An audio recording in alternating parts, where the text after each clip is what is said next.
সব অবিশ্বাস্য সব কথা লিখে গেলেন, কিন্তু কোনোটার কোনো যুক্তি দিলেন না। কি আজব! যুক্তি দিয়ে কি আর জ্যোৎস্না জোনাকে স্বাদ পাওয়া যায় মিসেস সাহেব? দেখুন হিমু, এই যে মানুষটি আমাদের বানালেন, তিনি ছিলেন একজন বিজ্ঞানের ছাত্র, অথচ পুরো জীবনটা কাটিয়ে দিলেন আলোকিত্যের পেছনে।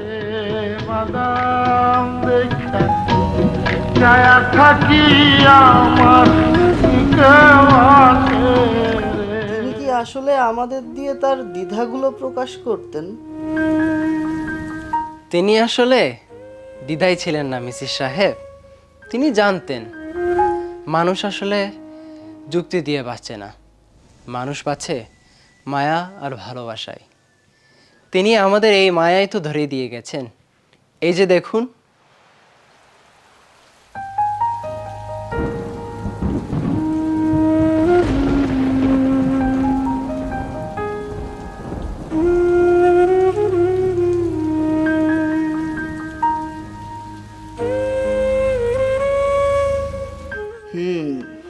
মানছি, তার মায়ার কারণেই হয়তো এত মানুষ ঘন্টার পর ঘন্টা বইয়ের লাইনে দাঁড়িয়ে থাকতেন।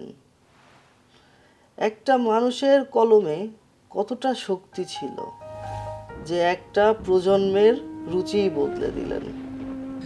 শক্তিটা তার কলমে ছিল না মিসেস সাহেব, শক্তিটা ছিল তার চোখে।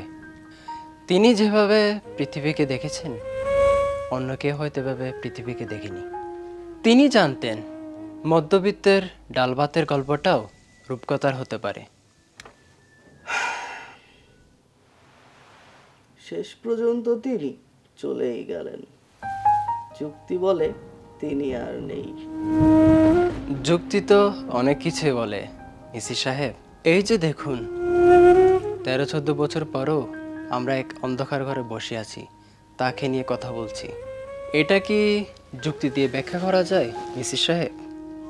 যদি মন কাঁদে তুমি চলে এসো, চলে এসো এক ভরসায়।